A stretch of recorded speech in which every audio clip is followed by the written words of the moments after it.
puffer in the audience. Good evening, ladies and gentlemen, and welcome to the 18th Annandale meeting organised by Limerick's Writing Centre. Tonight we launch issue 19 of our literary journal Revival, and we also have two special guests, Patricia Byrne and May Leonard, who will be launching her new book of poems, I Shouldn't Be Telling You These. I'd like to draw your attention to our book table. There are books by local and guest authors, so please browse through them, and if you like, show your support by buying them. First of all, we have the launch of Revival 19. We are delighted to welcome some of the contributors to this issue, and if they haven't already got the name on the list, they should do so to read. And we'll hear from them in a few minutes. Mr. Mark Lyde is now going to launch Revival 19. Mark Lyde.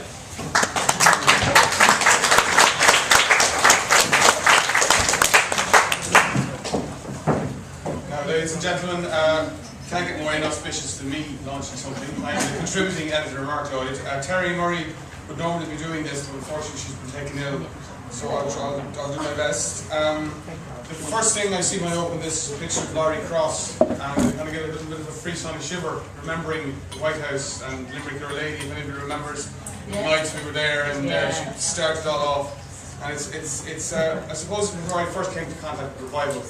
And Revival it's a wonderful journal that serves to influence, to enthuse, to involve writers in the next stage of their production, in getting their work out there.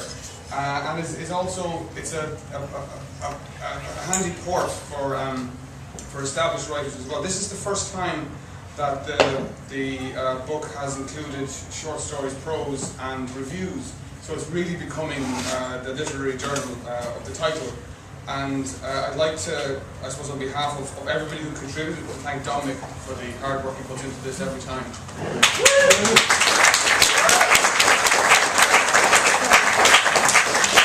So without further ado, €10 in there, buy it, be supporting writers now all over the world.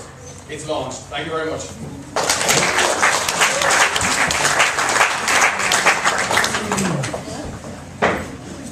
Thank you very much, Mark. And our first contributor is Michael Farry.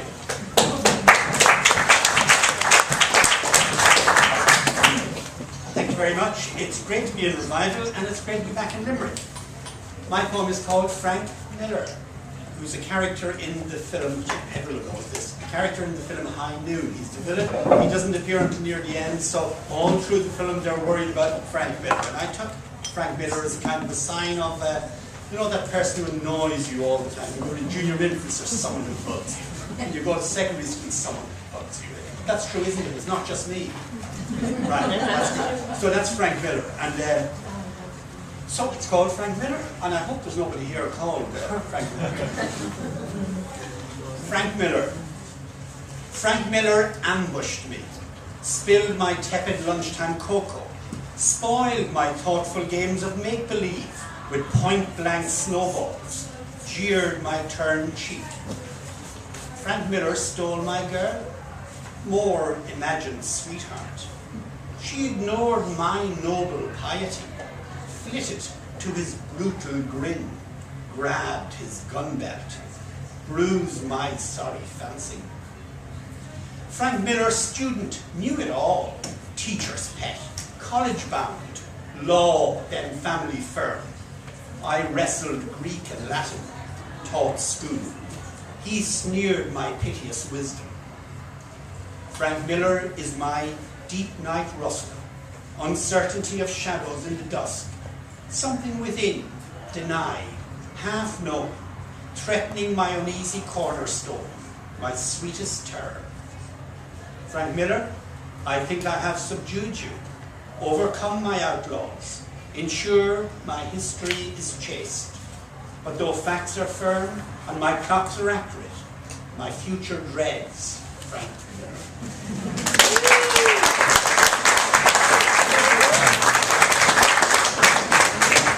Thank you very much, Michael Farry. Now we have Mary Maxwell.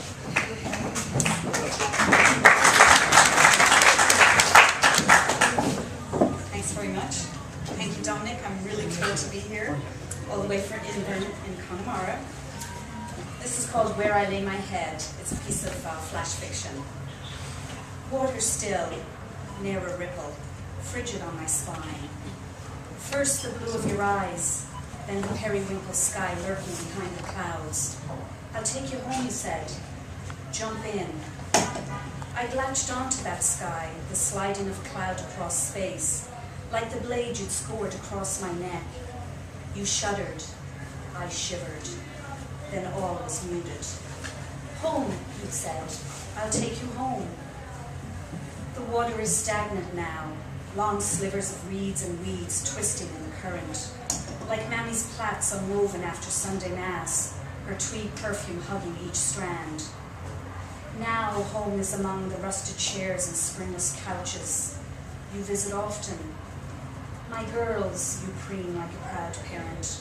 Welcome home. Do you smell my Mammy's scent, or Tina's, Margaret's, or Chrissy's? Is there something, anything in the tibulas, the pelvis, or the cranium scattered along the stream bed? Anything to connect us to home? I don't remember my Mammy's face or my dad's raspy singing. And Chrissy's awful lonely. The sniffer dogs don't bay anymore.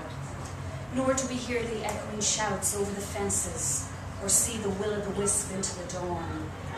Instead, it's the heavy drone of traffic and the vast expanse of sky, cloud and stars. So you see, Uncle Tom, we've been talking, the girls and me, lots. And well, don't you think it's time you brought us home?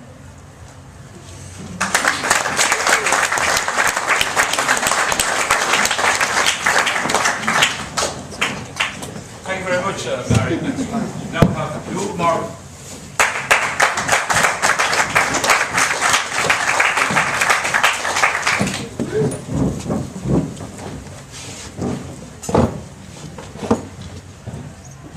How you doing, folks? My name is Luke.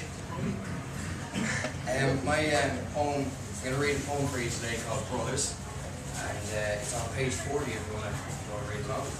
And it's for my own brother who's in the crowd. It's for Jake. So this is Brothers. Only now do I see similarity between them. Brownstone summers in their skin, and Naples yellow of sand around the rocks at Gertine Bay. Eyes reflecting wild foxglove, unarranged, along lanes where their father sculpted his wife, her marble shawl, all those summers ago, chiseled her childhood. Thank you.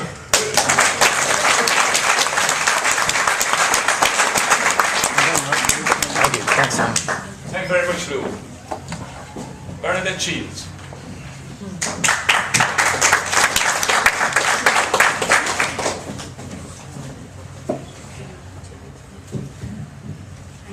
I'm just going to read you a poem that I wrote some years ago. It's called A Book in Time. I watched him shred the dress I loved with scissored hands. I was too young to be so vain, thought I. He deprived me of my joys if I deserved them not. Locked away inside me, trapped, no key. Blue-eyed and curly-haired doll Daisy he threw away, out the very window. It was I who fell and fell, falling through the chapters, endless, stained with pain.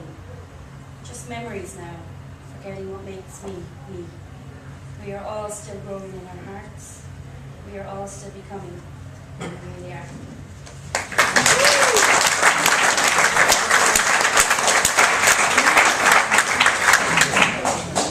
Thank you very much, Bernadette. Richard Halpern.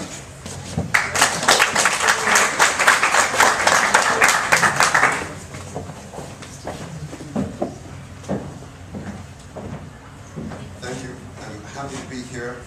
I'm especially glad that Terry took this particular poem because it's not just for me, it's for the actual poet. And thank you, Dominic, for organizing everything. When I went to Canada, I learned that one of their poets, especially the Québécois people, is an Émile Nelligan, who wrote all of the poems that he ever wrote up to the age of 21, lived for several decades more in an institution, and that was his life. And practically every French-speaking Canadian knows this poem, and Terry reproduced it at the bottom of a page of mine. And it's a sonnet, and mine is a version. It's not an accurate translation. Before two portraits of my mother, circa 1900, by Emile Miller. My mother, I love her in this old painting done in her glory days when she was young. Her head gleams like a lily. Her gaze is brilliant, scintillating, like a Venetian mirror. No more the same now. Here, her, my mother. Wrinkles have creased the beautiful marble brow. She's lost the flash of the tender time when her bridal song sashed her like a poem written in roses. To compare today makes me sad in two doses. This face, hallowed in joy, this face, hallowed by care. Sun bright, dense fog, gathering unto the end of years. But how little of the heart can make clear. How is it I can smile at these lips, so worn, faded, ill? How is it I can weep at a portrait that is smiling still? Thank you.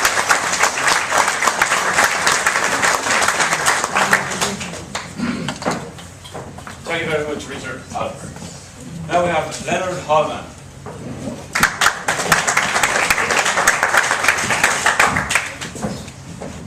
Thank you. It's called The Long Walk Away. Red full moon over the castle, locked heartless dungeon. You, yes you, lifted the drawbridge that was once the main road to your heart. Now I walk the long walk, not to you, but far away.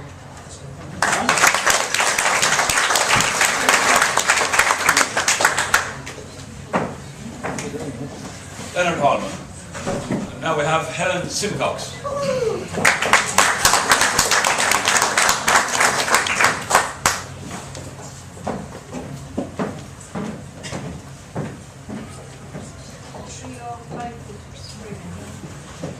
Spring, white heads above frost, horse snowdrops, crows gathering twigs,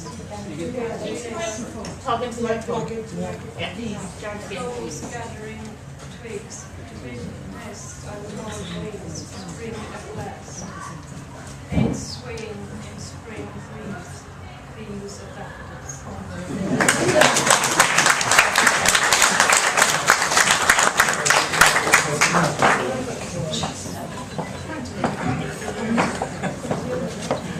Thank you very much, Helen. Now we have John Pinchman. Hi, John.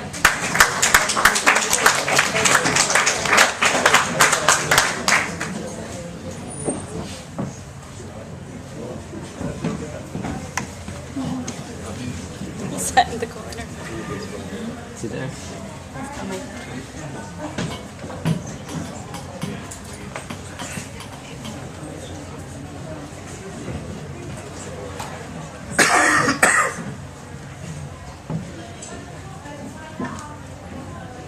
Thank you so much, Tom, and I'd like to thank also Terry and of course Dominic as ever for the help that I'm getting with seeing yet another one of my poems in one of the revival publications. The poem is on pages 21 and 22, and it's about an unexpected, very difficult event that suddenly changed our lives in 1988 and ultimately led us to live in County Limerick. I am delighted that two special Patricks are with me tonight. First, Patrick O'Donoghue, whose family's village pub is mentioned in the poem, and his close friend, our own son Patrick, is here, just arrived today from New York City.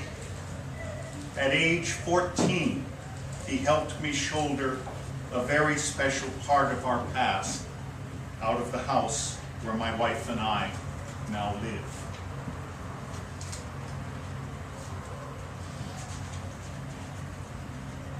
Donny McGraw's Call. To Bridget Barry O'Dwyer, May 14, 1914, March 12, 1988. Donny McGraw's Call interrupted my oral reading of Shane to period 2, its poor timing rending more than a lesson plan. Unable to travel before morning, we packed, devastated, staying up past 2, huddled in our empty living room, dreading the final call, weighing the years, unable to drown the hurt, imagining too well the farmhouse where you lay in a coma. Your Martin and Bridie having gone before, I knew what awaited. Neighbors and relatives talking, rosaries, black pints up the street, bottles of Powers for the grave diggers, but most of all the talking in the corpse house. But you, your turn come, silent. You died just 90 minutes before we arrived. The delay in Frankfurt. We heard this as we left Sean's car out back, where you had met us from the ferry each summer for 17 years. We did not turn to the kitchen's warmth, but parted people on the stairs up to the cold center of the house. The lips that first soothed your 5 children after their births in the next room were closed now by the dread cloth under your chin. Your last girl, finally with you now, leaned and touched your folded hands, kissed your forehead, the light flickering above 2 brass candlesticks. Later, Sean and Johnny and I returned from O'Donoghue's. Your deathbed now a coffin in the parlor, placed on 2 oak chairs we had bought our first summer. The lid was propped against the yew wood cupboard I had restored. Of course, we waked you all that night, your last in the house which has defined the lives of the O'Dwyers and their kin since 1791. And we were comforted at how you looked, transformed, at rest. The death you feared as much as thunder behind you. Next morning, to escape the crowds, I walked the back gardens, overgrown and stirring with new life, and I picked the first wild daffodils I had ever seen. Someone put them in with you as we bid our last farewell before the lid shut you from us. I helped carry you out the door and down to the chapel, the blur from the side of the coffin of hushed hundreds in the street, the knell pacing our steps, Patrick's arm and shoulder linking mine under you, your grandson, fine and tall, of age.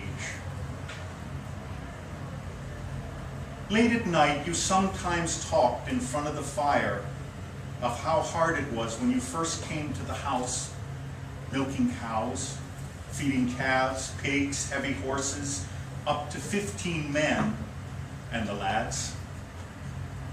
But our favorite picture of you shows Johnny Long and Paddy Lavery, right out of a John Ford film, cleaning milking churns out back, sleeves rolled, suspenders holding up loose-fitting work pants, Johnny in a hat, relaxed, leaning against a churn, cattle switch along his leg, Paddy with big, rough hands and a white forehead, and you in the middle, young and hardy, brown hair, in your element, fresh from a milking barn, now rank with thistles. And so, we slowly grope to fill the void as summer blooms, and we will live again in that farmhouse, but without you. Your will made us the new caretakers of that enduring, vital place to a Yank raised in suburbs. And if its lure is near as strong as the memories of you and Martin and Bridie, we will retire there, our home, until phone calls disturb other lives those who dwell away from your green fields, those thick limestone walls, the small paned windows, our link with you on a deeper